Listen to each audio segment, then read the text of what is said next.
走进天津卫视大型情感节目《爱情保卫战》。好了，让我们有请今天的3组求助嘉宾登场，欢迎他们。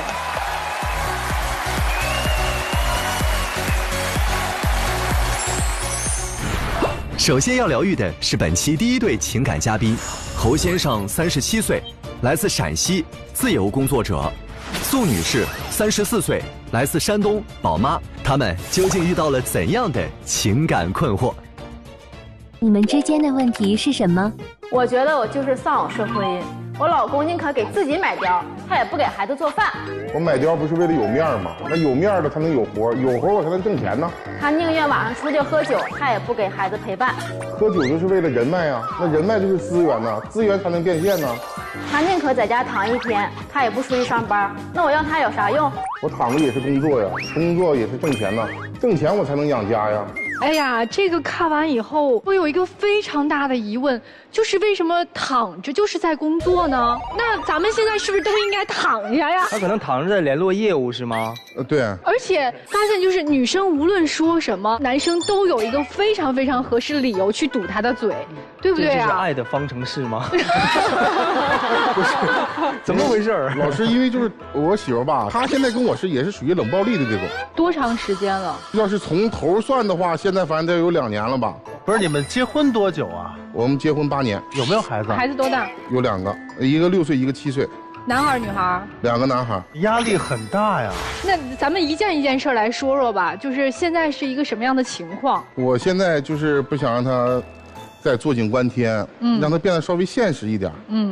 然后就是说不要打扰我的工作。您做什么工作的？我是一个写手。写手？哎，我们同行。对，不巧我也是啊。你写什么的？我一般喜欢写网剧。1年写多少部？3部，1部是150集左右，相当于是2、3个小时嘛，对吧？对。大概是几万字吧。差不多。挣多少钱？这个怎么说？好的时候挺多的。我知道。这个书评剧嘛，我就算你2块钱1个字吧。有了。20万1年。他1年有拿20万回家吗？没有，连家都养不起。哎，你说实话吧，你1年挣多少钱吧？我差不多20万左右。你别跟我扯这个，我们都干这个的。1年也就1万多块钱吧。1年1万多块钱养活2孩子呢？4口人，你还挺白白胖胖的。哎呀，他老婆都说了嘛，还穿貂呢。他20万，往家拿1万，19万自己花去了。我这么说吧，就是4年吧，我能挣了有将近60万吧。然后就是我组了2次团队到西安去做去了。我敢说这些钱我都发给我的员工了，我是1分没留。哦，自己家里也没留，没有1分都没有。没有。我觉得今天妻子肯定有很多委屈。我今天来这儿就是想让他找一个稳定的工作和收入。他成天在家，感觉是很废物的一个人，家里的基本开支他都支撑不起来。那没有钱怎么办呢？他找我爸去了，背着我找我爸要去了。那你给不了，那我还不能找你爸啊？行啊，你作为一个男人，你不为家考虑，不为孩子考虑。你现在不是自己一个人，太自私了，就是适合当爸爸吗？哎，女生，咱先别着急扣帽子，咱说事实。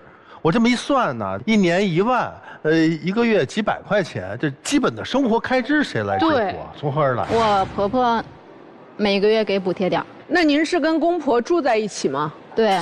那他呢？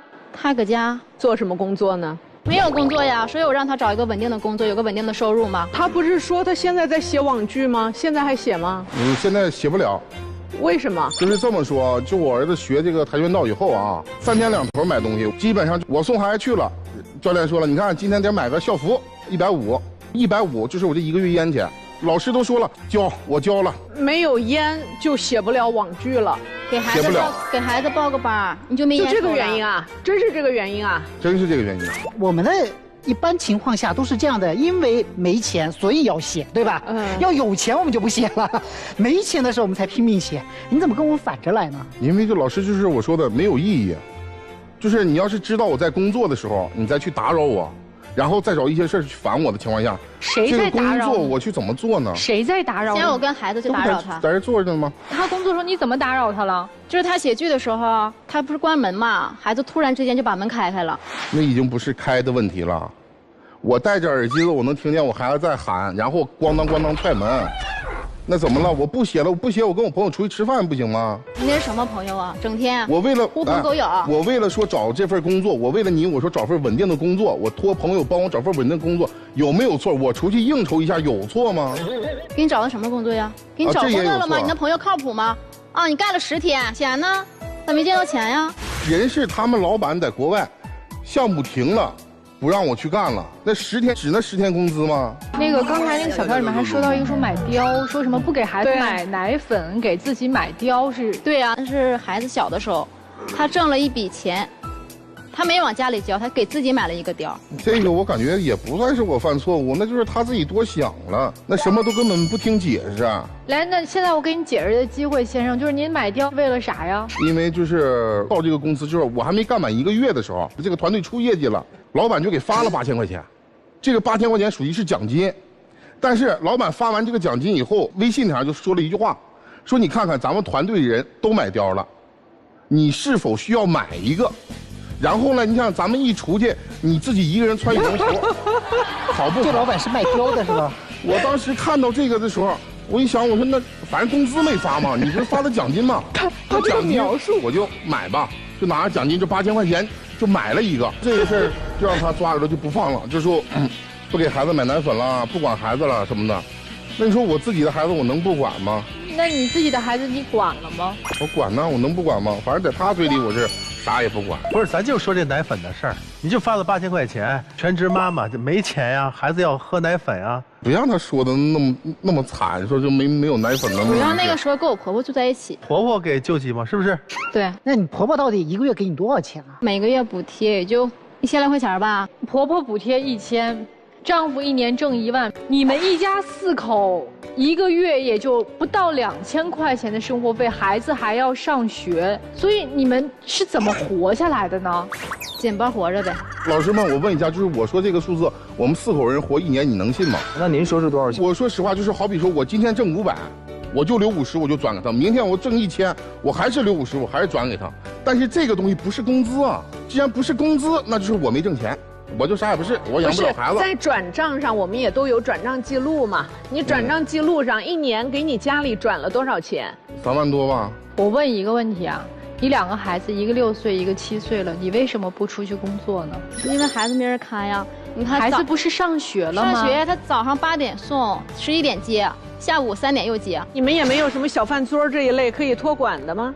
小饭桌有，但是他奶奶不让。奶奶他们可不可以帮个忙呢？主要我婆婆身体也不好。我父母是什么？我父亲吧枪杆，然后母亲呢腿不好。就这你还啃老？不想啃呐，那有时候不让人逼的嘛。所以都是理由和借口。对，男生的诉求很简单，你不要跟我冷战。但是呢，女生是做不到不跟他冷战的，是吗？他怎么样你能不跟他冷战？主要有时候他在家太懒了，就跟个废人一样。就比如我在家辅导孩子写作业的时候，他连饭也不做，就往那躺，就拿着手机，天天就是看手机，孩子一点也不管。我那是看手机吗？我看你打游戏呢。我那是在打字好吗？那也太巧了吧，顿顿到饭口写东西啊。哦，那就是所有发生巧的事都是我不对是吗？行，你俩也甭吵了，你们2个人现在这个状态呀，基本上是没有办法好好对话的。我们听听2对过来人他们有什么意见，好不好？这个男士，我觉得他挺有才气，把你的才华充分的发挥出来。您就需要他更努力一些，对吧？努力。但是呢，生活呢，我觉得应该面对现实。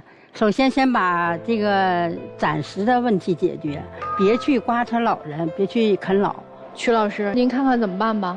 男生，我知道你有一颗还蛮强的事业心，是，但所有的人，亲人、孩子、老人、妻子，全都要围着你这个目标去安排自己的生活。对，我想这父母身体那么不好，还要每个月给1000块钱拿着。妻子全职在家呀，2个孩子完全自己玩不转的，你却躺在床上。你告诉我，你看手机的时候都是在写作吗？不是，你是在逃避。对，在家里还得端着，所有人都得围我转，我这个做不出来就是你们的责任。我就不相信，那篇文章没有完成，就是孩子打断你那件事导致的。你根本就完成不了，你高估了自己的能力。所以咱们脚踏实地，好不好？要不我说，我想让他再等我1年。等你1年干嘛呀？让我沉淀1年呢。沉淀1年咋沉淀？沉淀1年我就会好起来呀。我刚37呀。你刚37，还在自以为是，是不是？怎么到38能发大财是吗？老师，这话可不是这么说呀。不是这1年你要干嘛？王峰60岁跟着刘备，我们不算这个。姜子牙80岁，哎，就是这1年你有什么计划？这1年我有我的计划，要不为什么会来爱情保卫战呢？因为我已经有计划了，但是现在因为他我实行不了了。您说呀？什么计划？我们家离着国外很近，可以说是一步之遥。就是说，我可以走这个信息流，我去拍一些东西，这些东西拿到网上很卖座的呀。哎，我就问你一句话啊，1年时间给你了，失败了，你会怎么做？这个计划有吗？这个计划没想过，我没想过失败。这是最重要的。侯先生，首先我觉得，任何一个有梦想的人，都有权利不被打击、不被嘲笑。你有这个权利，我非常的认同，因为每个人都是有梦想的，但是我们同时也要有另外一根弦在绷着。比如说，如果真的失败了，那我怎么给家里人另外的一种保障？同时，我怎么样去跟我媳妇儿来沟通？这是最大的一个问题。我支持你的梦想，但是你得支撑这个家庭，梦想和家庭都要有的。有一句话我想跟您说，我不敢想象在这样一个家庭，你怎么有勇气能在家做全职太太？你的借口理由说啊，我要接孩子，我要送孩子，谁家没孩子是吗？就是当你已经看到你们家在你的口中是揭不开锅了，活不下去了，就这样，我宁愿扭头去管我公公要，管我婆婆要，我也不出去工作，因为我要接孩子。就是你们俩是一类人，大家都只固守在自己的观念和自己高举着我为了什么什么什么，而其实是躺平懒惰的一种状态。丈夫是我为了要实现我的梦想，我为了要怎么样，我要挣大钱，你等我1年，我38岁就好了。妻子是不行，我得接孩子。所以你们2个人都是极度自私，只考虑自己的舒适。我现在想来，觉得你们家那2个孩子特别的可怜。第一，生活在一个冷暴力的家庭，爸妈每天不说话。第二，爸爸是这样的一个状态，因为尤其又是男孩，他需要以父亲为榜样，可是每天看到爸爸是什么呢？在家待着。要不然就是我不能打扰爸爸。妈妈是一个什么样的状态呢？也不工作，每天就是接送我们，给我们做饭。孩子在家里面感受不到父母的爱，感受不到一个和谐的家庭，然后你们2个人又不是全身心的为孩子着想，都是为自己着想。对你们2个人我没有什么好奉劝，我只是觉得孩子挺可怜的。你真太可气了。我就是干网文出身的，我从年轻的时候，我妈就是用她对她的态度一样。我1个月往家拿2万块钱，我妈跟我说：“你去给我找一份5000块钱的工作，去传媒当老师。”她就这么跟我说的，所以我特别能理解她。但你真的太可气了。柏拉图说：“我们所有人都在山洞里面，我们看着的这个世界是我们背后的影子。这个影子是什么？影子是我们内心的自我嘛？谁年轻时候没有自我啊？年轻的时候我们大家都是千金散尽还复来嘛，对不对？问题是人到中年，个性就成了奢侈品，为什么？有责任嘛。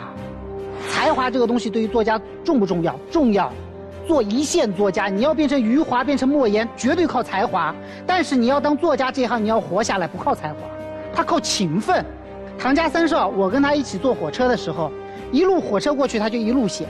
我跟他聊了1个小时，他写了15000字，一边跟我聊天一边写了15000字。这个厉害。我去北京看全国作家代表大会，晚上的时候，所有网络作家全部回房间写字。这10年里面，但凡你每天能出产3000字，大的不说，你1年往家怎么不拿20万？在这个时候，我们就讲一个词，你看我们今天爱情保卫战192，对吧？我们就要爱，爱谁？爱什么人？我不管你现在爱不爱你太太，至少那俩孩子你得爱吧。那俩孩子嗷嗷待哺，那俩孩子跟你说一句话，说爸爸，你1个月拿5000块钱来养我们行不行？行不行？行。那很简单一件事啊，你先靠手艺，先把这个钱先挣回来，勤奋一点，职业一点，先把钱挣回来再说。在他身上至少我没有看到踏实，我看到的更多的是钻营、钻空子。在前一阵啊，就是时代的红利嘛，你想不那个快速发展都很难。我们都是车轮上的蚂蚁，车轮到哪儿蚂蚁到哪儿，你能说是蚂蚁爬得快吗？现在，所以对于您来讲，如果您还希望的是我能够再跨上一个车轮，车轮带我到哪儿，我就能够带全家发家致富，不可能了，小伙子，脚踏实地一点。就跟您妻子讲，您带着孩子回您山东老家，请您父母帮忙看孩子一下，接送一下，你自己在当地找个班上。如果还爱他，这1年内不要起诉他离婚。这就是你对他可以做到的等待，这是我给您的建议了。而这个对于您来讲，也算是我给您的一个比较友好的建议了吧？你要的1年替你争取来了，支不支持不管，但至少不起诉离婚。那么你至少有1年的时间可以证明你自己，而且在这1年内，老婆孩娃都安全，老婆也能找回自己的人生状态。我没什么好说了。好，感谢2位。您2位再好好想想啊！来，我们换第2组嘉宾。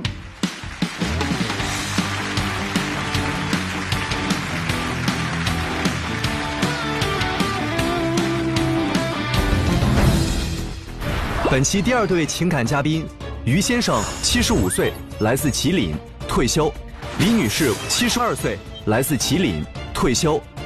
那么他们又遇到了怎样的情感困惑？你们来节目的目的是什么？你说现在我们都70多岁了，我老公要跟我俩分家，你说要各过各的，你说他有良心吗？谁让他总瞧不起我？因为钱都是他挣的，我要回来才挣大钱，有错吗？我一想啊，这心里就憋屈，跟他过一辈子吧，也没落个好。现在到这儿来了，我就想啊，跟他俩掰扯掰扯。没想到一听说到这儿来了呢，他还弄个顺口溜编排我，你说气人不气人？这么多年，他始终是一意孤行，擅作主张。我说的都是事实，你们给评评理，他这样做对吗？您来我们节目还编了一顺口溜是吗？我们能听听吗？啊，正好我带来了。哦，他72，我75，他属兔，我属鼠，他能歌，我35，相识1974，连理1975，同风雨，共甘苦。他一心赚钱去投资，结果损失的窟窿无法补。轻信他人，买那个保健器材，连累的是好友和亲属。生气，我要回了工资卡，产生矛盾，谁管他？不知道是不是长久计，恳请导师点迷我。这信息量挺大。矛盾就在工资卡上。哦，就在工资卡上。那个，我们能看看您那顺口溜吗？我来取啊。哎，好，谢谢您啊。我可以简单的说一下。行行行，您说您的。我们年轻的时候啊，那时候的工资就39.5块，我们的生活呢就是得精打细算，想办法呀多挣点钱。怎么办呢？搞了那个服装裁剪，做那个大褂，他画这个样板，我用剪子绞。这是我们这个创业的有这么一个过程。我们攒的钱呢，都是这个辛苦钱，还有工资钱。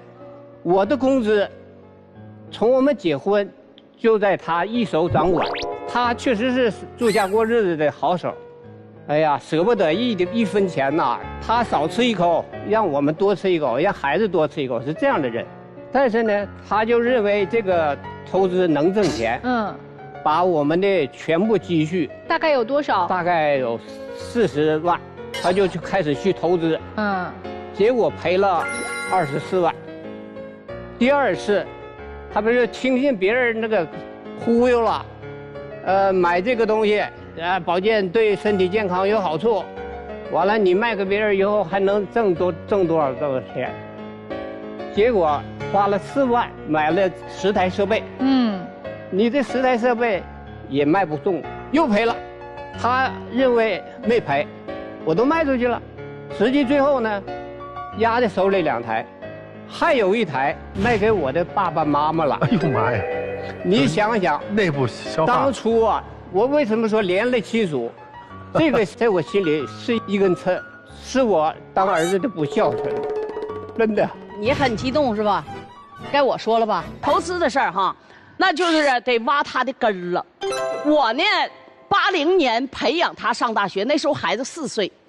如果这个大学我要上，那就不一样了。你想想，4年的光景，家里外全是我的事儿，那我认可呀，我是丢主保车呀，想他呀，让他当个最起码的不是说处长啊，科长就行。完了那时候也得要面子，一说哎呀，她老公是科长，是不是有面子？但是我没有达成。后来我一发现呢，真的靠不住，因为我指不上他了。我想让我的孩子过上幸福的生活，家庭生活要比别人强，一定要略高，不是1筹，而是2筹、3筹，甚至多少筹。抓住机会我就不放。94年从企业退下来了，对不对？我就上哪儿了？也不怕大家笑啊，上歌舞餐。我当了2年歌手之后，在酒店里有啥？是不是有那个经理啊，餐厅经理啊？你能干，我也能干，干了4年餐厅经理。到2000年的时候。我没什么太大事儿干了，但是我从入到酒店那一天开始，有没有婚礼？有，1男1女主持人。哎，你能干，我也能干呢。我干了20年的婚礼庆典，钱哪儿来的？靠工资那俩钱儿，从开始生活到现在，我那个39块50例外啊，除了那以外，我从开始做服装开始，我没花过工资的钱，没有，都是额外赚的，就到现在也是一样。但后来为啥投资了？实在没有什么路可以干了，总想让他家庭啊锦上添花，没别的意思。我能拿出40万来，对不对？去投资也好，什么也好，我呢就是想赚钱，因为他靠不住啊。指着他怎么样？我就工资那个800钱儿，600钱儿加在一起啊，就这样。靠不住，哎，就是这样。那40万都是阿姨挣的，对吧？怎么能说都是他挣的呢？基本上，他挣的是比较多。90%是阿姨挣的。你可以这么说。我赞成，我90%吧。按理说我应该跟他分，这要分的话我合适啊，对不对呀？那你看嘛，现在分的是他，真的，那我可真是。您这个投资有没有跟叔叔商量过？我跟他经常说，我说你看咱家现在啊，你听我说啊，都先斩后奏都做完了，他才跟我说都多少都弄多少了，我这就是我们家的这个财产啊，等爆雷了他才跟我说多少了，我就跟他说，你别跟我说，你随便就这个，他要不管我还挺来气，我能管得了他吗？后来呢，我一寻索性不管吧，就他这样的，你们想想，我能管了他吗？所以说吧，我跟你说到现在我也不赔，为啥说？他呢，在人世间给我关上了一扇门，2020年，对不对？把工资卡拿下了，这什么门关上了？老天爷给我开了一扇窗。从他跟他分开以后，我这么说吧，我给我家宝贝哈，就我家孩子吧，6位数是多少？哎10万，2个多，都是因为我跟他工资卡分开之后，我为什么这么舍得？我是这么想，咱们活在世上，身体都健康。跟孩子要搞好关系。如果你铁公鸡1毛不拔，我想这个事儿也不好办。8月份吧，我们家宝贝哈就孙子过生日，这我也挺高兴，给他2600。到春节压岁，我最少这个。我懂这个意思了，就是咱姐姐是不差钱的，但是她现在呢，就每个月拿走了这个工资卡，您觉得这一个动作很伤人？对，所以说吧，她就是能把工资卡拿下，我觉得对我本身这么多年为这个家这么能贡献。是一种否定，他对我是一个侮辱。那个，咱回到关键的投资那事儿，您知道错了吗？过后知道错了。那您跟叔叔说我错了吗？没有，他不承认。我不是不承认，他的意思，我的目的就是为了赚钱，目的是好的，最后赔了。你说你要顶天立地，你有个1000万。我就小鸟依人了，哎呀，我干嘛当女汉子？你找个富豪啊！我期望值太高，你没有达到。别生气，别生气。哎呀，咱们不生气啊！大体的情况都了解完了。其实今天他们的诉求目的很简单，就是叔叔觉得说我把这工资卡拿回来了，你们得给我评理，我拿回来是对的。但阿姨觉得不行啊，你把这个工资卡拿走就是对我的侮辱，所以让咱们几个评理，怎么办？咱们先听听您2位的。你看人叔叔还给阿姨交工资卡。你还没有呢，还是别交了。我站到叔叔这边，叔叔把工资卡一定拿好了。那阿姨投资也是为了这个家呀，是多为了赚点钱呀。我也是为了这个家多赚点钱呢。工资卡呢？这不又扯到这个问题？现在就是，阿姨啊，您别的老这个投资了，投资点上不写吗？投资需谨慎嘛。叔叔拿工资卡吧，我估计也就能拿一阵儿。您放心，因为怎么说，男人一旦让女人管这么多年，他把这东西拿回来，叔叔您花钱的时候心虚吗？对呀，对吧？你还是早晚得还回去。但是我不支持阿姨那个什么了，工资卡你让她拿着吧，这。阿姨，我还是支持你的，你还是把工资卡要回来吧。我还是支持大哥这个的，投资方面必须得理智一点。这个我特别理解这个大姐，因为我们家就存在这种情况。我们家这个也是，以前也是投资的，也没少赔。哦，你也把工资卡要回去了是吗？我们没要回来。哦，我们家工资都在一起，谁花谁用。其实你说人生谁还没有一回两回的这个失败呀，是吧？这个不顺意是不是？但是呢，敢于去这个尝试，目的呢是想把家过好。那这工资卡呢，该不该要回来呢？哎呀，都一辈子了，这么大岁数了，大姐不管咋的，没有功劳还有苦劳吧？再说在你家也有功劳也有苦劳，就给他呗。完了就哄他个高兴，他见他高兴了，心情好了，多活几年，好好照顾你，你也多活几年，身体也好，那多好的事儿啊！多活几年是对的，工资卡呀，他习惯就好了，就这样。还是不想给，习惯就好了。叔叔，我现在要说我的建议了哈。啊，好，这卡您得还，但有一个前提条件，您心中有根刺儿。对，因为这个刺儿在作祟，所以呢，这卡拿在手里啊，安全也好，是一种这个警示也罢，但是不是长久之计。因为我听阿姨说这风风雨雨这么多年啊，真是太棒了。其实是我们晚辈学习的一个榜样。谢谢。这么一点事儿可以过去，这卡得还，但有个前提条件，阿姨，您得跟叔叔道个歉。为什么？投资的目的是好的，但是得经过咱另外的这个一家之主是吧？一半同意呀，咱不能这么盲目啊，不能只是通知啊，对不对？你可是拿着2个人的财富，然后做着1个人的意愿的事儿，那不行。况且叔叔，我相信阿姨不会再做类似的事情了，但即使做，一定会跟您商量。所以阿姨这边表个姿态，这事儿就能过，这卡就能拿到手，信不信？您试一下。我说说啊，这工资卡在我手里，我就有一个财务的自由权了，出手大方一点，这样呢，男人是有里有面儿，是不是？应不应该这样？应不应该？这个是这样的，作为一个爱情保安来说，这个题对我来说有点超纲了。怎么超纲了呢？确实是，你看啊，对于我们来讲啊，叔叔阿姨啊，走在街上的时候，我们不羡慕那些相拥而吻、热恋的年轻的情侣，反而我们更羡慕的是白头偕老的，像你们这样还在街上牵手的老人。有那么一句话，就是相濡以沫平山海，并肩携手共白头。这就是你们2位给我们年轻人的一种感悟。2位多好，嘻嘻哈哈，欢欢乐乐，到台上吵得急眼了也不太大发脾气，相互之间还控制自己的情绪，所以叔叔开心就好。您让他拿着就拿着，他再支配他1个月多少钱呢？您说，你也不在乎那些钱，对不对？是这样啊，就是您不是说今天心里有刺儿吗？就是其实也听得出来，您这些年确实不容易，而且呢，您是一心为这个家，就没想到说，哎，老了到头来了，先生居然把工资卡给我要走了。对，这个工资卡在您这儿意味着他的心跟您在一起，就在您这儿觉得俩人过日子就钱放在一起，我们就是一起过日子。当你要把钱从我这儿剥离开来的话，你就是要跟我分家了，这是您的概念。可您知道他的概念是什么吗？其实他是打着您投资失败的幌子，干了一件事儿，叫做翻身农奴把歌唱。什么意思？您应该懂。这些年您又持家又挣钱，您是一个大女人，您非常的辛苦不容易，但也想必您在家是一家之主，您说1不2。他在这个家里面可能没有什么话语权，对吧？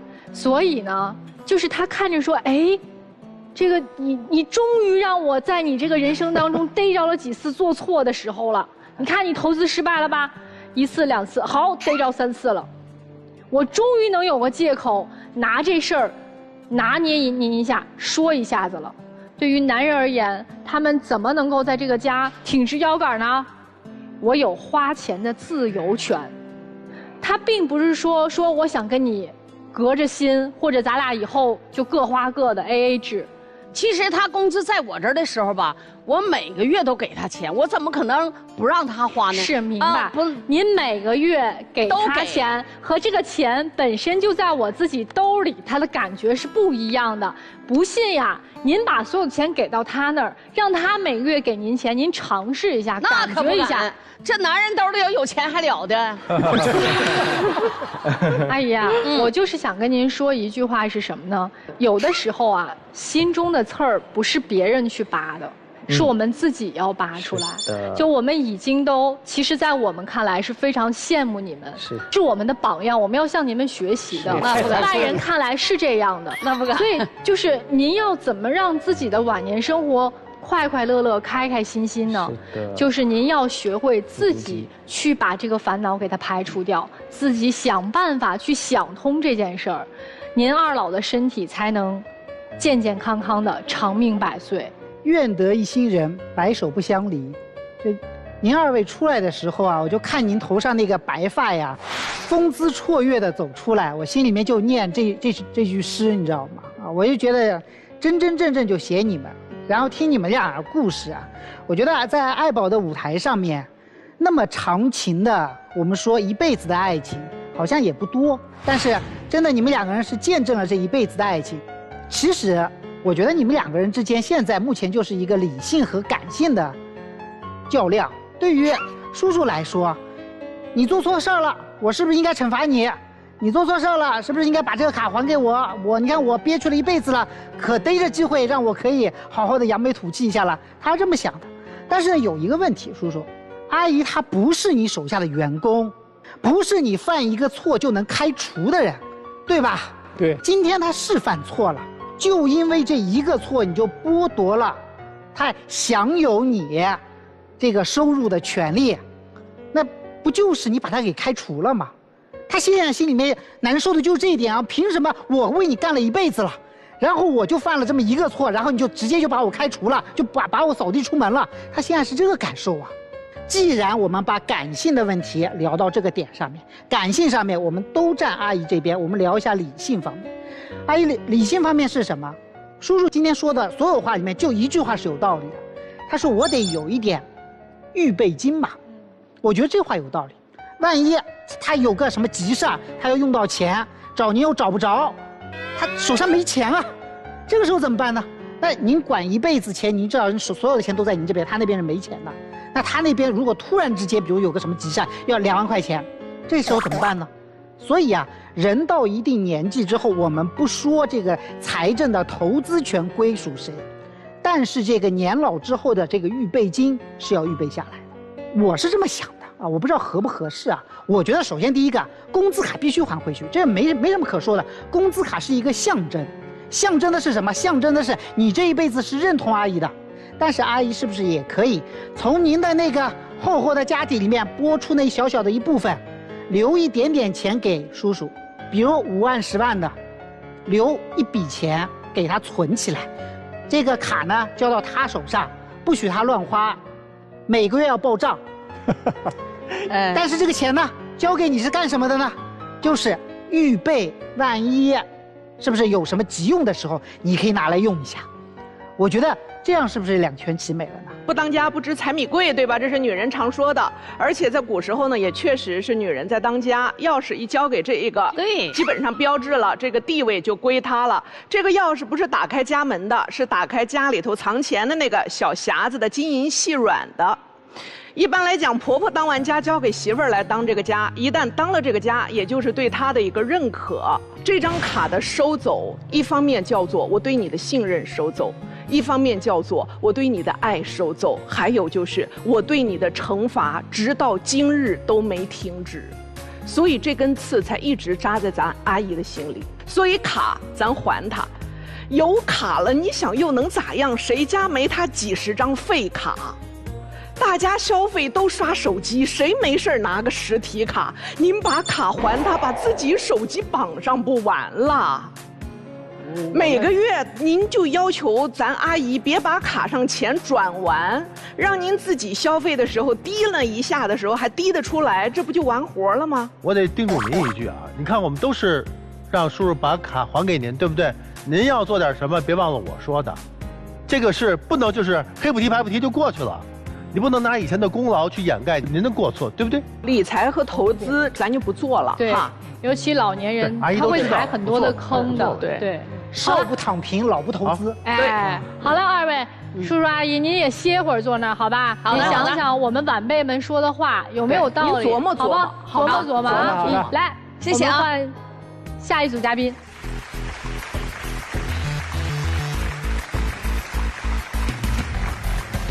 本期第3对情感嘉宾，曹先生66岁，来自山东，退休；崔女士66岁，来自山东，退休。那么今天他们又遇到了怎样的情感困惑？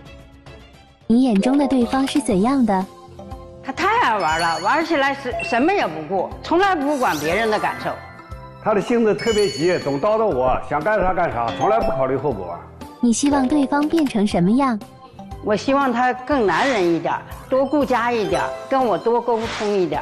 我希望他多温柔一点，办事多考虑的周全一点，对我理解一点。女士抱怨先生太爱玩了，不顾家，是吧？对。但是先生又说就是希望您多考虑考虑他的感受，说说吧，发生啥事儿了？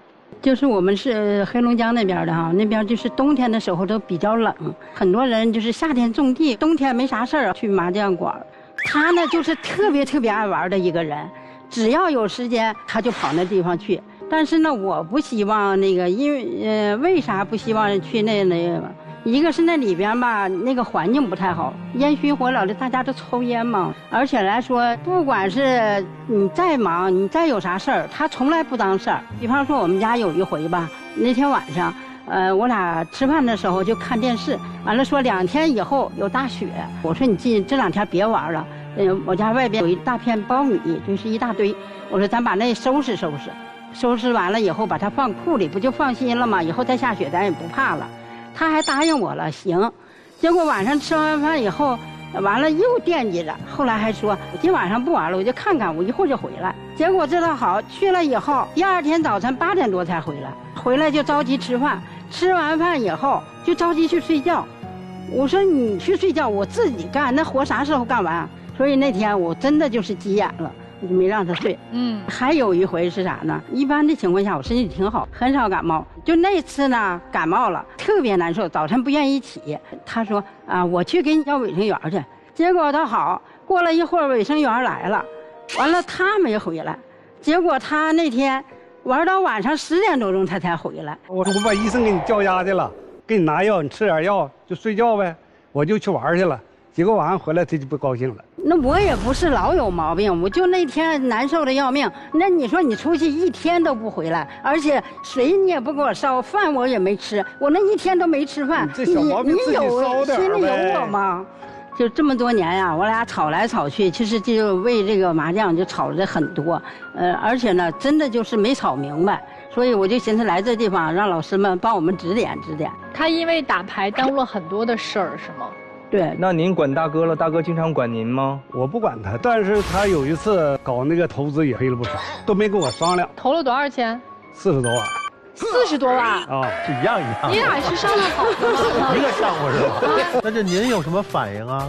对于大姐这事儿，当时他都没跟我商量这事儿，我就回来我就叨唠他，他觉得他还挺有理的呢。哎，我不是为了这个家好吗？我是为了这个钱吗？他根本他就没考虑这个钱赔钱的事儿。哎呀，这个吧，就是因为我们那时候之前是上班开工资，完了后来就是承包了。承包了以后，那个时间段呢，就是岁数也不是很大，而且呢，心里呢就是，因为家里从小的时候吧，姊妹多，过苦日子过怕了，就希望自己的家呢，能把日子过好，完了那个给孩子给这个家，有点余富。但是呢，那时候又挺盲目的，不知道是去做点啥。当时呢，我身体也是有些状况，就是睡不好啊什么的，人家就介绍我吃了一款产品。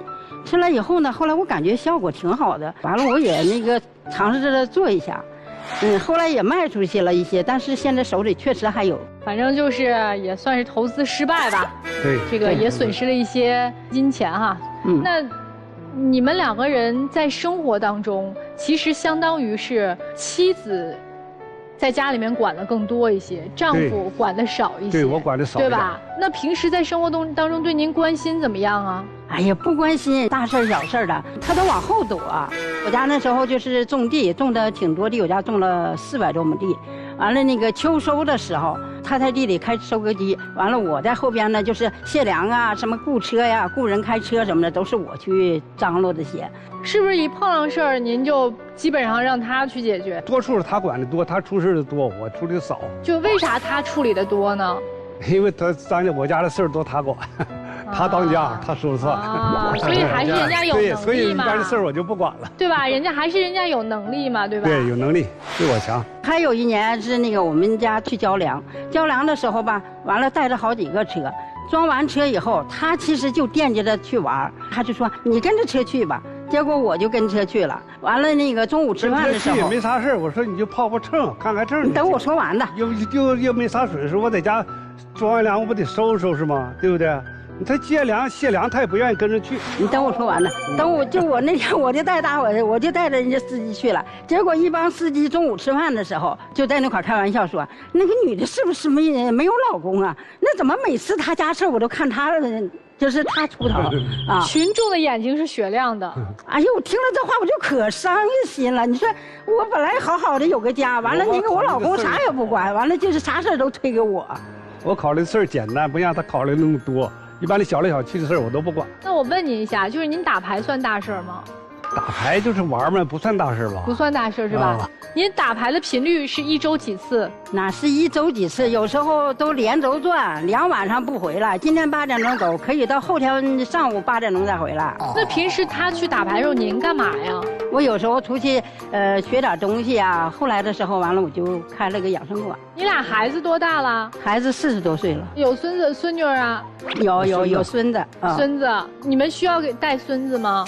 带。也需要带。就是我们两家互相换着看，孩子在北京呢。你们俩一起去吗？一起去。那儿打不了牌了呀，对吧？对，看牌打不了了。看孩子是打不了，但是吧，你知道他就是玩心重。有时候我就寻思带着孩儿哈，学点东西。他在卧室打游戏，打的声音还可大了，整的那孩子都没心学，一会儿就过去看看，一会儿就过去看看。哎呦，真的，我就觉得这一辈子也不知道咋了，啥事都跟他说不在一起。你就跟他说的时候，他是哎呀，那有啥呀？啊，那么我就觉得小孙子还小，先学着不着急。我说让他玩，别惹他不高兴。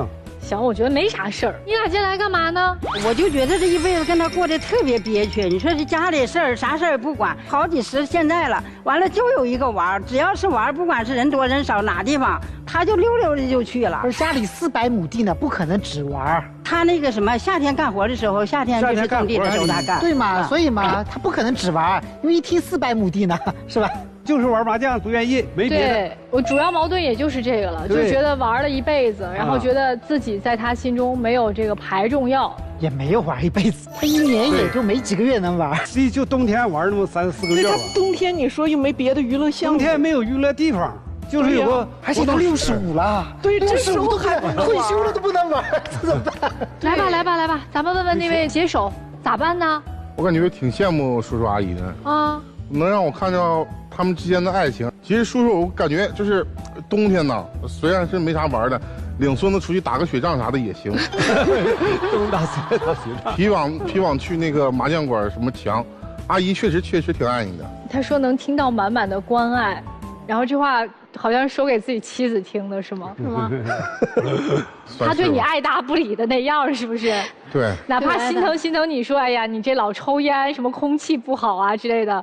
也没有这样的话是吧？没有，就哪怕训我2下都可以啊。那回但是训训你啊，训都没有。所以说你混到啥程度，连训都懒得训你了。不是因为他歪理太多，都不想跟他说了。对，没法训，对吧？我感觉吧，阿姨挺不容易的，叔叔感觉没有担当，毕竟家是2个人的，是不是？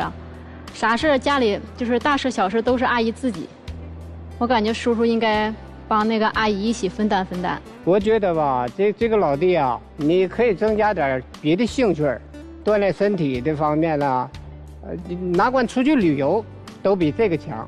结婚多久啊？得40多年吧？40多年了。40多年。哎呀，不容易不容易。这个结发为夫妻，恩爱一定要2不疑。大姐一定不要怀疑你们之间的感情，谁没点兴趣爱好，谁没点缺点呢？对吧？不要一听别人说，哟，这是不是没有老公啊？咱们有时候身边就是有这些闲言碎语，但咱们心里得有杆秤。你们俩到底有没有情，有没有爱，您最清楚。我绝不排斥玩儿，我觉得大哥之所以能这么玩儿，就是一种年轻的心态。正是因为这种年轻的心态，现在这状态很好，保持那种年轻时单纯，没有什么歪心眼儿。所以大姐，多带他去玩儿，不要带他一起到孩子家里去看小孩，那是在给别人做贡献。你们2个人一起去玩一玩，多在旅游的当中、旅行的当中互相聊聊天儿，多沟通，这样呢给自己制造一些新鲜感，继续把日子往下玩下去，你们会越来越幸福的。其实听起来呢，都是一些鸡毛蒜皮的小事儿。你看这么多年了，其实一直都说着，哎呀，我不喜欢你这一点，我不喜欢你那一点，但是更多都是不厌其烦，都是不离不弃嘛，对不对？这种相守一生，我觉得才是最真挚的浪漫嘛。所以很好，就互相多接容，多去为对方考虑。但是大哥他其实替你考虑了，你的身体不好，他不在意你玩，他在意你的身体，那就减少次数，好不好？好。我觉得没有什么问题，特别好。其实夫妻2口子过到最后，谁都会特别烦彼此，但那种烦其实也是一种爱。我还是那句话，65岁退休了，可以有娱乐，我觉得这是没毛病，没问题。不然的话，我们很绝望。但是，大哥你别点头，我对你有一个要求，叫什么呢？叫娱乐但不沉迷。它的界限在什么地方呢？就是一叫就走。比如说，大姐说我们家这个事儿，我跟你提前说好了，你没回来，那是您不对，对吧？至于大姐啊，我觉得您呢也有一个问题，什么问题呢？说话太极端。您自己也说了，人夏天还是干活的，400亩地呢，不可能不干的，对不对？人田里面肯定也是一把好手，对不对？他在家里面肯定也是承担很多事儿。你看，你那40万玩走了20多万，人一句话都没有。这大爷还拿了一张卡呢，人一句话都没有。2个人都到这把年纪了，开开心心的吧。希望2位还能长长久久，好吧？谢谢。其实挺难的，就觉得今天我们3位妻子在这里的时候，都会觉得过得比较紧绷，好像丈夫们的生活过得相对于从容和有趣很多，妻子们会显得略有乏味。但其实这怪谁呢？这真的不怪身边这个男人，换哪个男人你们都会过这样的生活，因为这就是你们自己选的，你们给自己预设好的人生样本，或者你们从小接受的教育，就是要成为乏味的妻子，要成为尽职的母亲。只有你做一个乏味的、刻板的、没有太多吸引力的妻子，你才可能在家里安于事不惹事儿，你才可能勤劳本分为这个家庭奉献。所以这也是很多年来对于女性一旦做了妻子时候我们所接受到的教育。就因为这样，所以等老了以后，忽然有一天发现我亏了。我为什么亏了？因为我老了可以放松下来的时候，我已经被无趣这个套子套紧了。我居然不知道老了以后我该拿什么娱乐自己，我居然放松不下来，我居然没有得到我所预设的回报，那就是丈夫给我全部身心的爱，全家都爱我，我是最伟大的母亲，最伟大的妻子，结果没得到这些，心里觉得挺难过的。那么现在其实对于大家来讲的话，就是放松下来，我们先把自己放松下来，想一想，我如果丈夫不在身边，我做什么，什么能让我最开心？然后如果让我和我丈夫一起来做什么，能让我们最开心？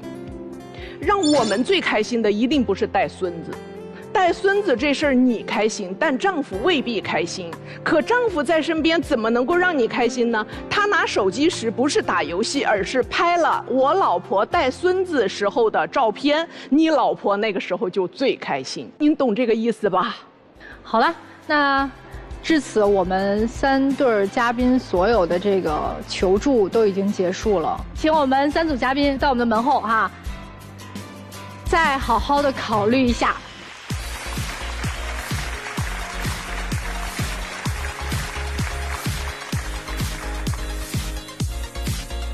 但是其实大家要爱的方式有的时候有点莽撞。是，就是我们想要让爱相连，但是你要用一些智慧，用一些方法。但是后面2组，我觉得老年夫妻反而是有值得我们学习的地方，有，对吧？我们看看第1组吧。其实我还挺期待他们有没有什么启发，受到什么启示的。来，让我们有请我们的第1组嘉宾看一看他们的结果是如何，请开门。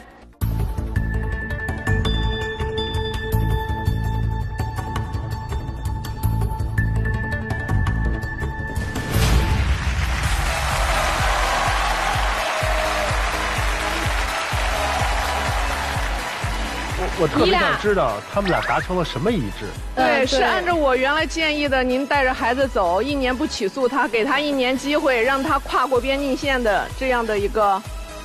不是，还是我说的这个，好好的挣钱，好好的写东西啊。还不是我自己说吧。刚才老师们说完，我在这坐着看着那2对阿姨的时候，我突然想到，我想让我媳妇在那也白发苍苍的跟我，所以就是我不执迷不悟了。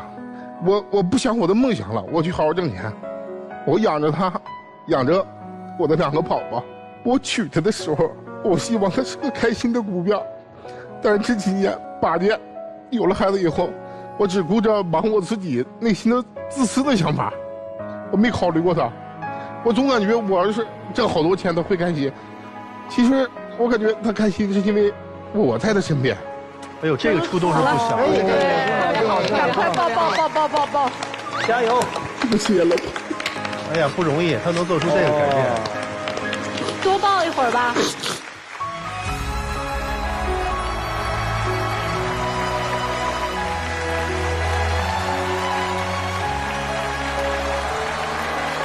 我觉得今天受益最多的就是你们2个人了，还真是太好了。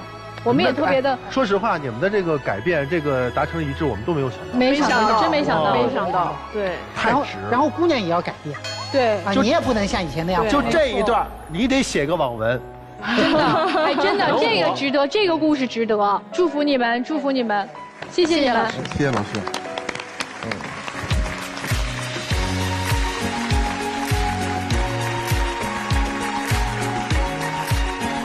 哎，这个没想到啊！触动这么大哈！这个不是我们说服他的，真的是场上的嘉宾说服了他们，对吧？对，几十年的婚姻，对，白发苍苍的样子，还在这儿那个较劲呢，多好玩！真的是他自己的感触和相互之间的影响，这个化学作用是我们无法想象的。对，那我们接下来我们看一看。70多岁的这一对夫妻，他们是怎么样回到我们场上的？他们又会有什么样的触动啊？那在开门之前呢，我们要提醒一下所有电视机前的观众朋友，登录我们的优酷视频，观看节目的完整内容。好了，我们一起来共同期待，请开门。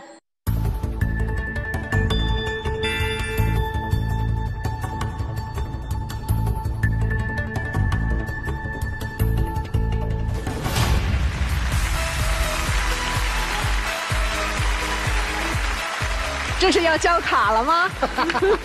头一交了。哎，您心里那刺儿拔了吗？哎呀，现在拔掉了。抱一抱，抱一下，也让我们见证一下70多岁白发苍苍的2位老人的拥抱。对呀。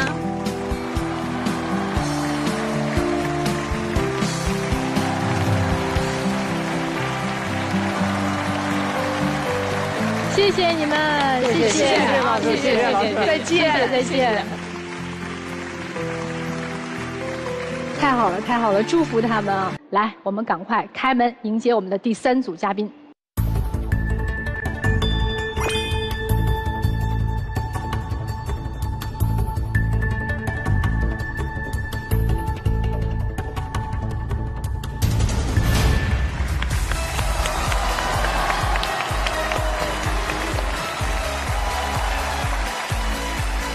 所以咱这是达成什么共识了？对，少玩点以后改了。对，好玩点，多找点兴趣爱好。抱一下，抱一下。